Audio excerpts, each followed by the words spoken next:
Welcome back to the Have Not Room. I am Ben here with Chad and Brian to talk about Week 7 of Big Brother 27. And a little bit of chaos this week, a little bit of back and forth. But I do think this was probably a little bit of a come down of an eviction episode compared to the last few that we've had, where we see Kat ends up leaving the house right after Riley. And, Kelly, she's a cockroach, I didn't think we would be at, in the final 10 still talking about Kelly still being here. Brian, what were your thoughts on this week overall so far? I thought it was an okay week. I thought, at this point, it's very clear, like, that side of the house that Vince has joined, the judge's side, if, they stick together, they're going to steamroll because the people on the other side of the house are just completely inept at the game, wildly so. I know that Kelly saved herself again. Fine. That doesn't really do much for me because she has no foothold within the game whatsoever. She's probably going to have to save herself again next week if Keanu or she doesn't win. So overall, it feels like a little bit of okay, we just got to trim the fat so we can get to the back half of the season that's going to hopefully be pretty strong. Yeah, Chad, do you have any high-level thoughts, before we dive into some of the specifics? No, I fully agree. I think, once Vince picked his side, that's probably what we're going to be looking at the rest of the season is the judges running it. And then it's just going to be who's from the other side is going to be the last one standing that maybe, a Rachel or a Vince has to side with to make a case for themselves to be in final two with. But I don't know. I agree with Brian completely. We just got to trim the fat.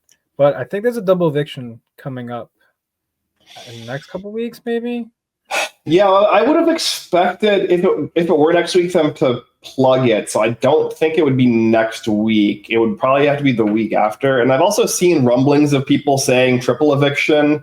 I don't know if that's just people doing the math and being we got to get some of these people out of the house. The show's almost over, But yeah, I think they have previously done a triple or a double eviction where the second person out is the first juror, which is what this would be if it were next week. But I don't think it's very common. So I think it would probably make more sense to do the week after. Either a double or a triple for the first 2 to 3 members of the jury. But yeah, that'd be a tough pill to swallow if you were the first person out of a double eviction, Mm-hmm. and you didn't make the jury. Although, do you want to spend the rest of the summer in a jury house? I don't know. Mm-hmm. You can probably get home, and if you can, provided you're not like Riley, who people don't seem to enjoy, you can probably make a decent amount of money just going live on TikTok and Instagram and stuff versus the $1,000 a month you'll make in the jury house, Mm-hmm. Yeah, I mean, maybe. I don't know what the numbers are like for the pre-jurors on Big Brother getting money from TikTok or Instagram. Right now is probably going to be their peak because once the jurors come out, then they're going to be irrelevant. Well, no, I mean for sure. If you are evicted, definitely take advantage of the 15 minutes. But I don't know. I think it's still probably better to make it to jury. I wonder if they are doing a double or triple at this very start of jury so that one person isn't just sitting alone in jury for a week.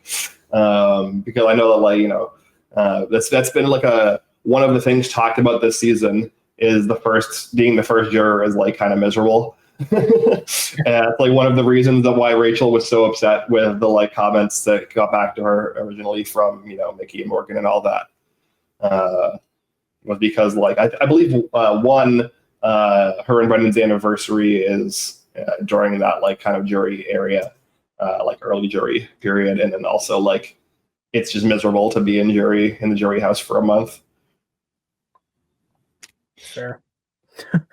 Yeah, that's super reasonable for Rachel. I think right on Tuesday, Ben, we talked about how psycho Rachel is for coming into the house a third time after Yeah. winning, especially. I don't think she's psycho enough to like relish in an early jury exit, so it makes sense why she was so upset about people being like, "Oh, we'll just get rid of her right when jury starts." Yeah, no, I mean, me and Brian were talking about Australian Survivor. We won't throw any spoilers out there, but we were talking from the perspective of like, players who have played multiple times, especially with this upcoming Big Brother Amazing Race season. The like idea of completing the trifecta and like, winning multiple shows, that sort of thing. And Rachel's name came up for that because like Rachel is probably like I feel like there are 5 people who have gotten close to winning 2 out of the 3 major CBS shows, and Rachel is one of them. As far as people who like might complete the trifecta, obviously we had Boston Rob on the Unlocked last night or last week, and he's also one of the 5. Probably one of the. Technically, this week, Ben, they made us watch Unlocked. That's true. Yes, on Sunday this week. Yeah, that is fair. I forgot that was technically a part of this week because they had to co-op or push it back because of preseason football. What were you guys' thoughts on that? I guess that's something interesting to talk about other than the week itself. But I did not realize that Boston Rob was watching. Yeah, I didn't either. I was surprised. I wonder if they legitimately, I wonder if they paid him to watch Big Brother just to bring him on Unlocked, just to help with the ratings of it. It's definitely random, and like, why bring him out now? I don't know. Like, I doubt Boston Rob's gonna come on Big Brother soon, but they're pushing it. Like, I mean, it'd be awesome. Like, I would definitely watch, but I don't know. Maybe they're just trying to hype up, some Big Brother people to go watch Survivor because Survivor 50 is around the corner. I have no idea, but I don't know. It's a good thing. Yeah, I know there's like speculation on this potential February season they're doing because of the Winter Olympics. They will often do a winter season of Big Brother opposite the Winter Olympics, just because the scheduling block for CBS is kind of sparse, and it's like an easy thing for the network to slot in. And there's like, talk about an all-winter season of Big Brother. Now because of the Boston Rob thing, there's people like, are they going to do like a shortened like Legends of Big Brother versus Legends of Survivor type thing, or like you just have Survivor people on as like a crossover event? We have Big Brother players doing an entire season of The Amazing Race. Maybe we're going to have Survivor players do an entire season of Big Brother, and then I don't know. Maybe I guess they'll have a Survivor 51 will be all Amazing Race players or something. I don't know.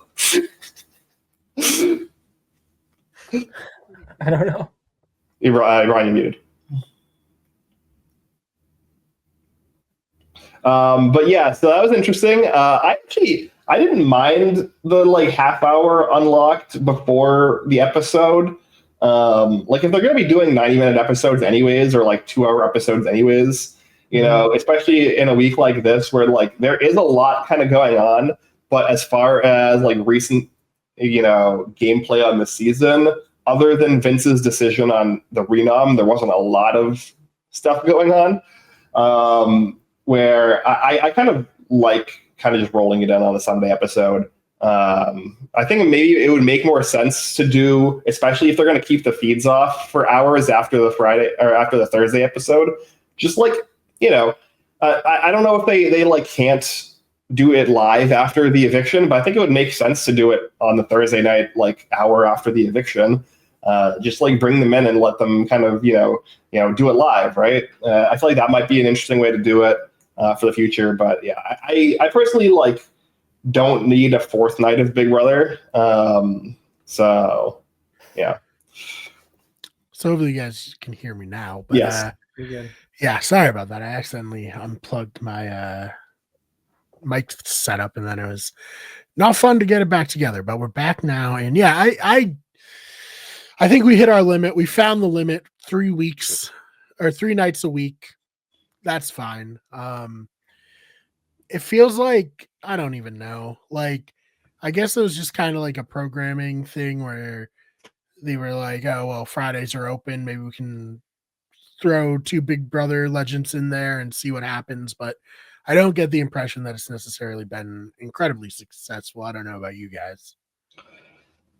It's fine.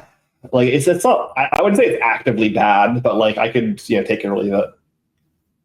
Yeah, I mean, I've never watched it outside of the Sunday episode, and I like the idea of bringing back, other than having Derek and Taylor on, like bringing back other players, just kind of like get their opinions, and it's cool like for live feeders out there, if they like just highlight things on the live feeds that maybe didn't make the show for whatever reason, or just provide a lot of extra context. I think if they used it for that kind of purpose, you get a lot more viewers. And if they sold it that way of like, hey, there's a lot of stuff on the BB Unlocked that doesn't make the show, that gives a lot more context, and kind of like is a wrap up of feeds for that week, I think that would get people to watch it more. But I think 4 nights in a row, 4 nights a week, I should say, of Big Brother is a lot, especially like on a Friday night. Like, yeah, I also think there were aspects of it that I do like them doing the family visits on it. So we saw Will's family this week, and then last week we had seen Brendan with the kids for Rachel's family visit.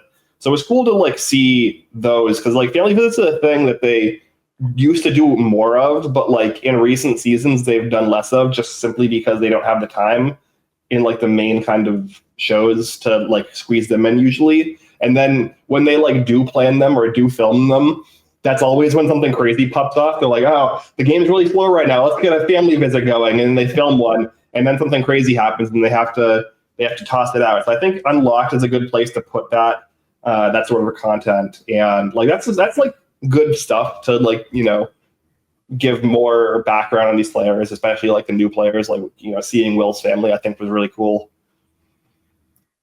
Yeah, I think it's just like a nice little bow on the week.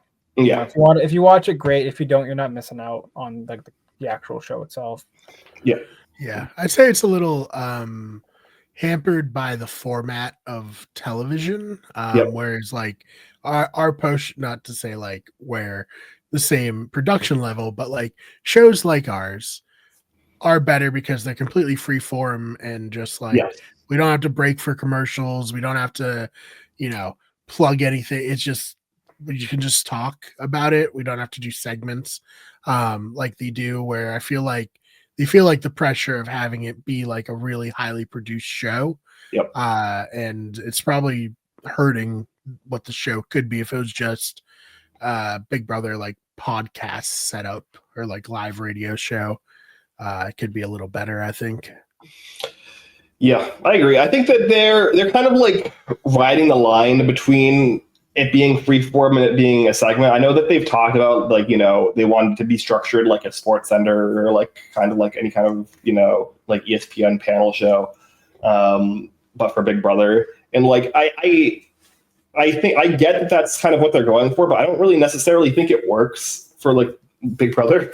And it's partially because like when they film it, which is basically like right after the eviction, they have like the least amount of information to like talk about something interesting, which is funny because we also are filming right after the eviction. So maybe that's like an indictment on us for me to say that. But I think for a season with the blockbuster, it's kind of necessary. And so they are not really like able to really project onto the next week because they don't know who the next HOH is. So a lot of it does kind of feel very like canned. And then like Brian said, like the segments, I think some of them are okay, but a lot of them just feel like they're just kind of forcing a format into like something that doesn't really make sense. Whereas if they were just kind of like vamping freestyle, it would be better. So it looks like if you feel like they're trying to get the both, like get the best from the podcast vibe and the best from like a produced show vibe, and they're kind of missing on both sides. Yeah, I heavily agree. But yeah, I guess that's our segment on Big Brother Unlocked. Yeah, we haven't really talked about it because, like, it hasn't been, forced onto us. Yeah, I guess another potentially interesting thing to talk about here. I really like this veto comp they did this week because this is like, the first time that they've done a veto comp like this. They have not strayed very far away from the kind of established comps that Big Brother does. The vast majority of them are repeats or at least kind of like loose retreads of past comps. And sometimes that's good, where it like creates these kind of like iconic moments where you have like OTEV as like a iconic repeating comp. But like other times you have like this comp in the Blockbuster, which is like kind of a worse version of one that they did in Big Brother 23. And I thought it was, in hindsight, probably way too easy. I think they were probably just afraid that it would take too long if they made it any harder. And so I really enjoyed the veto comp. It was very unique. It was like an entirely a social comp, which is rare on Big Brother, which is, funny because Big Brother is a social game. And I think that historically that when the rare times they have done these like social comps, they've been very interesting. Yeah, I loved it. I thought it was great. Yeah, and thinking about it, based on our conversation with Cam and how production, does what production does, I think it was kind of like a break for them because it's so easy to set up. There's really not much to the comp in terms of setup. But I also did enjoy the comp itself. I was like, I've never seen really anything like this on Big Brother, where it's just, here's two glasses, you know which one's poison, convince the other person to drink the poison. Like, and it's on theme for the whole season too, which is kind of cool. Yeah, it's fun that they're doing like the mob theme for all the veto competitions. I don't know why. I don't know how it necessarily fits into the murder mystery theme, but that's fun. They just went with it, and I mean, look, like we said before, we said this on an earlier show. The theming has been, like, I would say, more consistent than average for a Big Brother season, because usually it's like way by this point completely off base from the theming of the season. But it is kind of like inconsistent whether the house guests are meant to be like detectives or criminals. It feels like half of the competitions they're supposed to be the bad guys, and then half the competitions are supposed to be like the detectives trying to solve the mystery. And I don't know, it's kind of like a little bit of incongruity between the theming, but it's like still for Big Brother way better than average. Yeah, and it's better than like the theme of summer that they do a lot. Yeah, beach. Yeah, beach. Yep. Yeah. The most famous theme in Big Brother, beach. Remember when they were gonna have like sand in the bathroom, like real sand, and then like and they changed it last second. Yeah. That was so funny. One of the rare correct calls that the production has made. It's like kiboshed. I guess I guess it's like kind of part of the course, right? They had to make a really bad decision and then undo it, and then that's the good decision. Right. Yeah, I can see a litter box situation happening there, and you don't want that. No, definitely not. House is dirty enough as is, which we. That's the thing. It would like the sand would have been everywhere.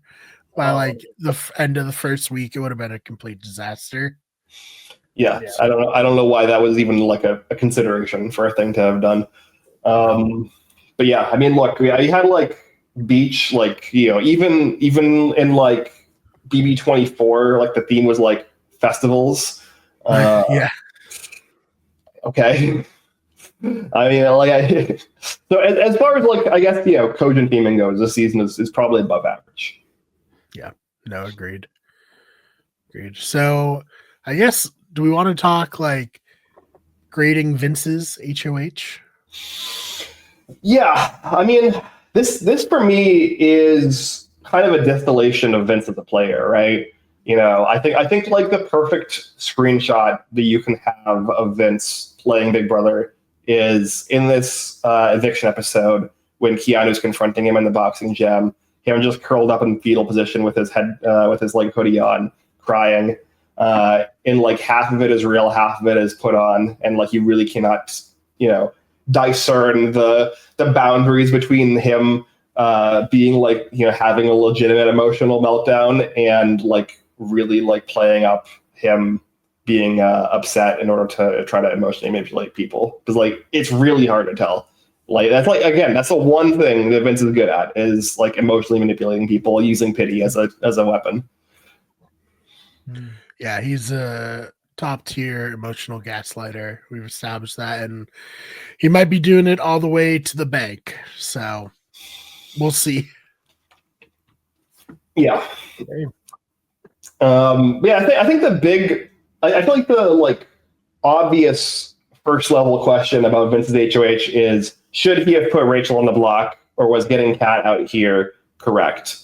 And then I personally think it didn't really matter what he did with the veto or with the renom. His issue with the HOH was all the things he did before and after the veto ceremony, where he was like oscillating back and forth between the two decisions for so long that he like almost got the worst the worst outcome from both of them, like the worst consequences from both of them. And then after making the decision, not actually committing to it, like it works with Keanu, but like Keanu is just like so uniquely delusional that like this sort of a play like shouldn't work with anyone else. But like I guess from that perspective it does work. But his relationship with Lauren this week has been majorly strained. Obviously, his relationship with Kelly is basically completely over. So, like, while he did kind of pick the side of the judges by the end of the week, the journey to get there was so fraught that he like could have gone to the same destination with way less, blood, with way less people being upset, and with also way less of making people like Rachel feel discomforted by you having to be like, convinced over and over again by people staying up into the wee hours of the night up until the final moment before the veto ceremony, Rachel making the pitch to him to not put her on the block. Like, that's not like engendering a lot of trust with this alliance that you've basically burned your game to work with. So yeah, I think that it's not the decisions that he made, it's how he made them for me that was the issue with his HOH. Yeah, it's just really messy gameplay. Yeah, so that's the slogan of the season, I would say. Messy gameplay. Yeah, and not only messy gameplay, just like unnecessarily messy. It's not like, I don't know. He could have had an easier week, like you said. And the fact that he didn't just goes to show that like he's not the best player, but the fact that he's not in the worst position ever shows how kind of bad and messy the whole house is, Yeah, I agree. I do think at this point he is the worst positioned of the 5 judges to win the game, but that still puts him in the top half of potential players to win. Like, there's 10 people in the house at this point, and I think only 5 of them have like any realistic win equity, and it's the 5 judges. So like, with that in mind, he's still like more likely to win than at least half the house. So he's at least doing something sort of right? Or at least everyone else is doing something way worse, which is, I would say, a little column A, a little column B. But yeah, I think right now we're kind of looking at a scenario where Vince's HOH and the way he handled it was like really detrimental for his game, but really, really good for Morgan's game. And Morgan has had like one of the craziest kind of like bounce backs of like any player that I've seen in recent years. Like, the closest I can think of is like week 3 Big Brother 24 Taylor in terms of like complete bottom of the house to top of the house at like the like snap of a finger. Where like she was 1 vote away from being evicted last week in a vote that basically flipped last second, like during the eviction. And now she's arguably the most likely winner of the season in literally less than a week. That's how crazy this season is. Yeah, can you kind of, well, do I want to be messy as the house is? Let's talk about it. Let's talk about it. Let's talk about it. People will be upset if we don't talk about it. Yeah. What is happening with Morgan and Vince? Well, I mean, you know, they're definitely very touchy. And,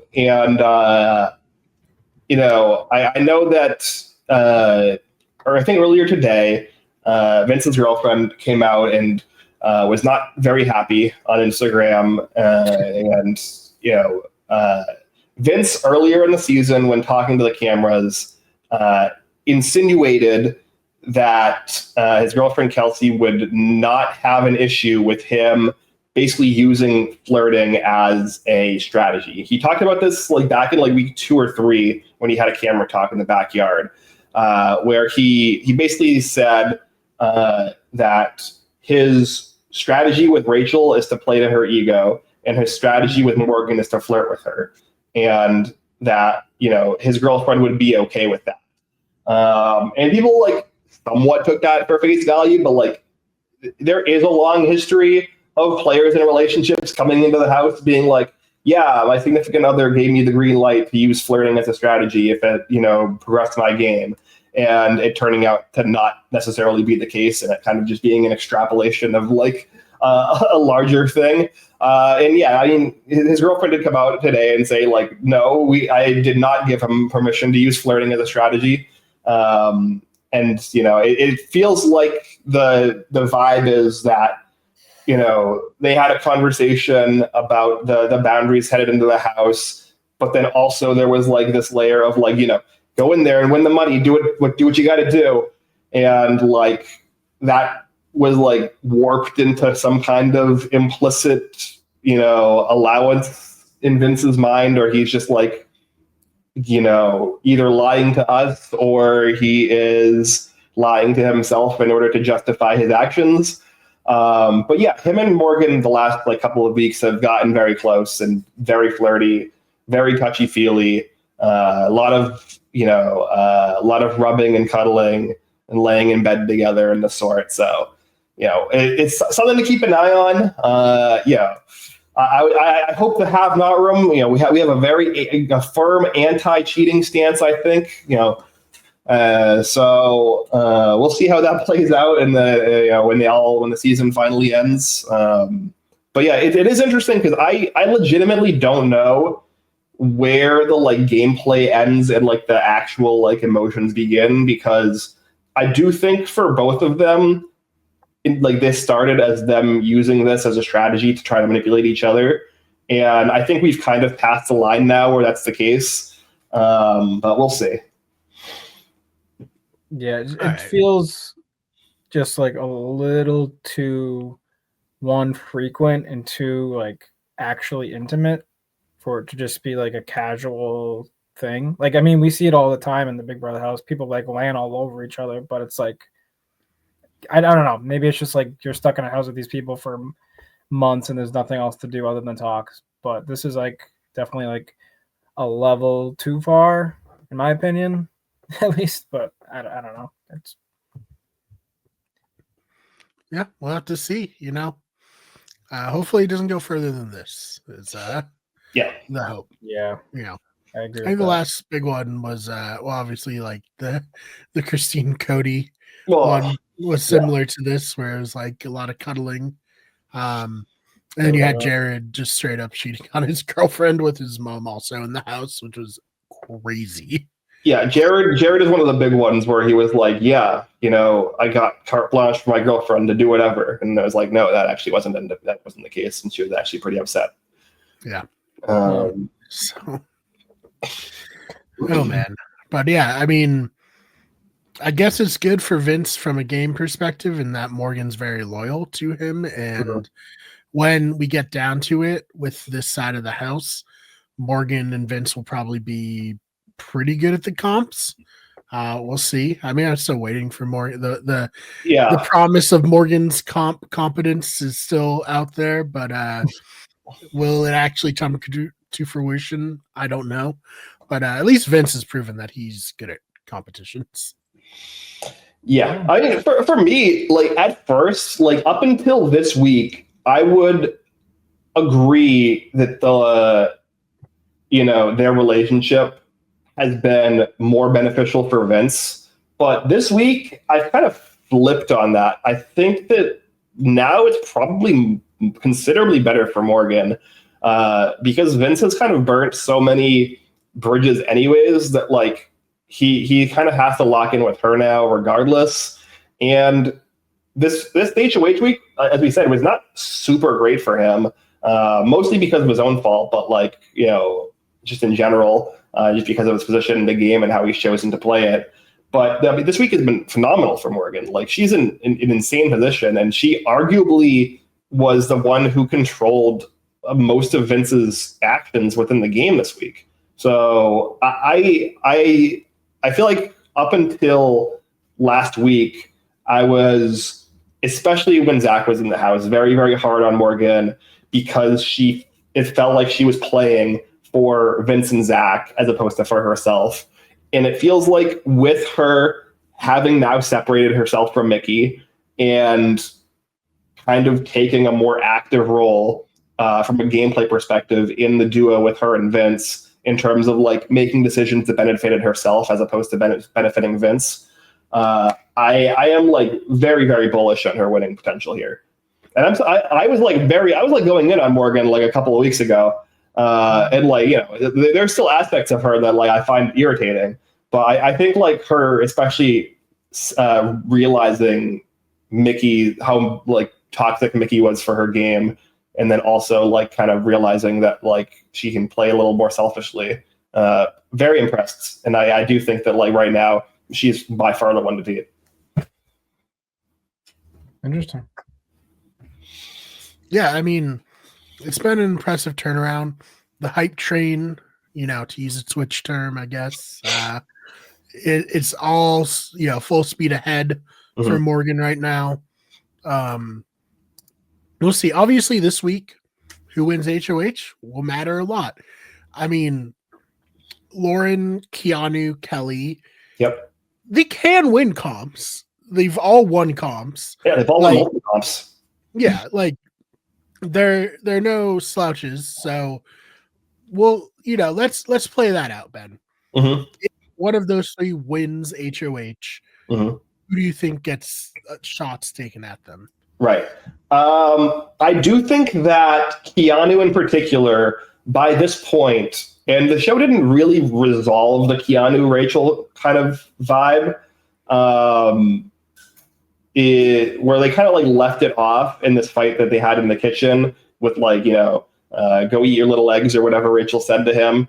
But after that fight, they had like 4 other fights and eventually reached a position where I think Keanu legitimately feels bad for having targeted Rachel this week. And while Rachel is still probably coming after Keanu, I do not think that Keanu is going to go after Rachel if he wins an HOH. Also, on top of that, you have a situation where Keanu, even this week, the pitch that was made to Vince, that even was talked about in the episodes, was you have to take the shot against Rachel because I feel like I can't. And I think at this point, Keanu still feels like he can't be the one to take the shot. So I think Keanu would put up Mickey, Morgan, Ashley. He's been very, very dead set on getting one of Mickey or Ashley out for a while. The nominations that he had pitched to Vince were Mickey, Rachel, Ashley. And so I think that he is going to just take Rachel out of the equation for that and put Morgan up instead. Because he's still, despite the his self-proclaimed Vince has burned me 4 times, he's still going back to him for a 5th shot at being betrayed. And that's kind of where we're at with Keanu. On the other hand, we have now Kelly and Lauren, who I think both of them would go after Rachel, and those are like the 2 outcomes that are the worst for Rachel in terms of HOH outcomes. They would put up probably Rachel, Ashley, and one of Morgan and Mickey. Probably Mickey would be my guess. But it could probably go either way between Morgan and Mickey. If Lauren wins, I think Vince probably gets in her ear to not put up Morgan and to do Mickey instead. If Kelly wins, she's way more of a wild card. But she also doesn't necessarily trust Mickey anyways. So yeah, that's kind of what you can expect from those three. I guess the real question is, if there's only three on that side of the house, they're all going on the block. If one of the judges wins, who would be like a renom at that point? I mean, I know it depends on who the HOH is, but I guess who's on the bottom of that judges alliance? Is it going to be Vince, or are they just going to use someone like Will as a scapegoat because they have the numbers? I don't think that Will would go up. I think if anybody's going to be a pawn from that side, it would be Vince, ironically. Yeah. I think that right now, all of the judges plus Mickey would just put up the three of Kelly, Lauren, Keanu. I think the most kind of potentially interesting HOH outcome would be Ava, because so far, there's basically judges plus Mickey, and then this kind of three over here. And then Ava is kind of with nobody, and she kind of has ties to both sides. And I think that Ava would be the one to directly go after Vince and put up, or maybe Mickey as well. I think that she would be fine with Vince or Mickey leaving. So she would probably put up Vince, Mickey, and Ashley, maybe Kelly, probably not Kelly. I could see her putting up Kelly or Ashley for that third slot, but Vince and Mickey, it would be the two big threats, and then she would put somebody on the block that she doesn't care about for the third slot. Yeah, so we'll have to see what happens there, but I think this week could still be interesting, especially because if those three get nominated, any of them can win veto, and then who knows, win a blockbuster. All of a sudden, people are like, well, maybe I take a shot. Maybe I want to renom somebody who actually we want to get out. So I don't know if it's as straightforward as it might look on paper this week, I think that might be the case if there wasn't Mickey still around, because for me, Mickey feels like the very obvious backup plan. Right. For a Kelly veto or a Keanu wins veto, Kelly wins blockbuster. Whoops, Mickey and Lauren are there at the end of the week. We probably just get rid of Mickey instead of Lauren. Damn. Brutal. But, Mickey's at least good at comps, so she should be, it would take a lot to go wrong for her. Yeah, I mean, she's dodged bullets the last 2 weeks. Arguably, she was the most likely person to go home the last 2 weeks, and she won the blockbuster 2 weeks ago and then won the veto this past week. So, become a bit of a potential comp threat. Yeah, no, I think it's interesting to have someone like that around still, where she was once so powerful in this game, and now, she's fallen, but it's still an interesting player to have here. But yeah, I mean, we start jury next week. That's fun. How long is the season going for, Ben? I think the finale is a month from now, or around a month from now. So I think there's 4.5 to 5 weeks left, which is how are we getting rid of these people? Which is why people are saying triple eviction. Because we either need a triple eviction or we need 2 double evictions, I believe. In order to get them all out in time. So, yeah, I'm curious what they're going to do to kind of speed up this end game. But I'm not that upset. If we get a triple eviction and, it's if Kelly finally, for the love of God goes next week, and we have a triple eviction, and then we get Mickey and Lauren and Keanu, or 2 out of the 3 of them, plus maybe one of the big threats out. I think that could be an interesting outcome that speeds over the pagonging aspect of the game a little bit. And then we get to the interesting part of the end game with the judges plus 1 or 2 people turning on each other. Yeah, if we do like, I saw some people being like, we're gonna do a double and a triple eviction in like back-to-back weeks. No. That'd be crazy. That'd be like so fast. The players who survived that would probably feel so weird, like just going from so many players to just like the end game immediately. Yeah. I don't think Yeah. so. I think it's either two doubles in back-to-back or separated by a week, or a triple. And right now, I am kind of getting on the triple train just because I don't know. Like, we're really running out of, like, if next week is not a double at all, like, I don't think they have time to do two doubles. I think it would probably have to be triple the week after. Do you think they do it how they did it in All Stars? Or do you think they do it the way BB Can does it? I mean, there is a precedent, right? The All Stars precedent. I would say I prefer the way that the US season did it. It just was like not a particularly interesting outcome in 22 because 22 was kind of like not super interesting of a season. And it honestly, like the reason that triple I think was kind of a flop was, one, it was spoiled to them because they put the graphic up behind Julie, and two, that was like basically supposed to be the most interesting like round or two of the game. Like, we had an entire like slog of the season, and then it was like, okay, finally the committee has to turn on each other, and we're gonna like speed run through it in one night. And then it's like, oh, okay, well, I guess Cody just wins now. Yeah, I almost am wondering if it would have been worse to have a whole week of Enzo just deciding not to do anything, or if we were saved a little by him just deciding in one night not to do anything. Mm. Yeah. Yeah, I mean, you know, you're probably right. I mean, it probably was less painful for it to be over in a night because, like, you know, Yeah. I think the odds of something interesting happening if it were a week are still pretty low. Yeah, I agree. And it's like what the BB Can was it Netta got voted off in the double eviction, or Netta was a double eviction and not a triple eviction, yeah, in BB Can 5. But like, I feel like a little bit of like the reason that happened was because it was so fast and like the players didn't have enough time to second guess themselves. Mm-hmm. So I feel like if anything was going to happen that week, it would have been because of the, you know, just quickness. So the fact that it didn't happen anyways was like, okay, fine. But yeah, it should be interesting.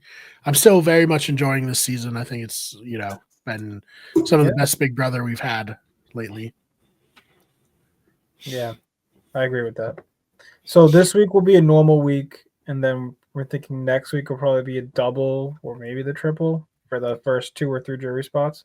Yeah, that would be my prediction, just because like we're really running out of, you know, runway here for them to get people out of the house. Like, they need, like, presumably the reason is because of the blockbuster, right? That we haven't had a pre-jury double, which maybe is like one of a potential indictment on the blockbuster as a twist, is that like it doesn't really offer the availability for there to be a double eviction pre-jury, or at least until you end the twist. Which means maybe in the future they should just run the blockbuster for like maybe 5 weeks and then end it, and then the next week do a double. Like, that could be a more interesting, I think, way to do it. And that also would mean that we don't have the Kellys of the world, who are arguably the worst Big Brother player in the history of the show, about to make jury because they keep winning blockbusters. So I don't know. I think there's still positives to come from the blockbuster, but I think that one of the negatives that was unforeseen was it not allowing us to have double evictions. I'll take it, honestly. I think it's, you know, more entertaining than a double eviction. That's fair. It is kind of like you get a little double eviction energy every eviction. So yeah, that's fair. It adds up. So yeah, it just changes the game, makes it a little more interesting / comp reliant, more random outcomes. Yeah. Yeah. So anything else you guys want to touch on before we get on out of here? I'd say we should talk about Catherine's legacy, but there's really not much to it. Yeah, I think we covered it all right in that sentence, Chad. You saw the first time she started playing the game on this episode when she went and talked to Rachel to try and pitch a fake secret alliance thing. Yeah, she was kind of like covered by like being likable and people really liking Riley. Like, as much as we don't like Riley, we have to admit in the house he was extremely well liked. To the point where people like are still hyping him up, like in the house, being like, "Oh, he's gonna have lots of opportunities and stuff when he gets out of here." Not so much, but once Riley was gone, people were like, "Well, we don't like Catherine that much," you know. Yeah, we even talked about this during especially Mickey's HOH week, where like Riley and Catherine during that week were heavily protected, more so by Riley's work, and Kat almost kind of undid some of it with Mickey because she disliked Mickey so much she couldn't like put on the nice face and go talk to her in a similar capacity that we saw in this episode where she's like, I have so much trouble talking to Rachel. I hate her so much. And like, I can't fake it with her. And it's like, well, I think you're on the wrong show. Yeah. Right. Oh man. Yeah. So next week we might do a show earlier in the week. We'll see. We will figure that out. I'll tweet it out on, the WG Everything Twitter account if anybody's super like invested in when we're gonna be live. But yeah, we'll be back to normal the week after. And Chad, anything you want to plug or promote before we get out of here? No, you can follow me on all my socials at the handle right below me. All right, and Ben, same thing. Yeah, you can follow me on mine if you want. I didn't really talk too much about Big Brother this past week just because it was like not a lot to talk about. It's kind of a straightforward week outside of like I think the last comments I made was right after the veto ceremony when Rachel wasn't nominated, and I was like, wow, I did not expect that. But the last few days I've been pretty quiet, so. Yeah, so you can follow Ben on Blue Sky, and then we also are covering Australian Survivor. Ben and I have covered the first 6 episodes, first 2 weeks. You can find those on the channel. We've done pretty well numbers-wise, which, very happy about there. It's been an awesome season. Yeah, legitimately an incredible season of reality TV. So definitely check that out if you haven't already. And yeah, we'll be back next week covering Big Brother and Australian Survivor. If you somehow can't get enough of us, main channel, we can get everything covering video games. Just put up a new video about Gears of War coming to PlayStation and Helldivers coming to Xbox, and how that is, signaling the end, I think, of console exclusivity. So go watch that video and, those fake nerds, more video game talk where you get sports talk, and of course the Have Not Room, the Blindsiders channel, and Wicked Scary for scary stories. So lots of stuff for you to all check out. Thank you so much for watching, and we will see you in the next one.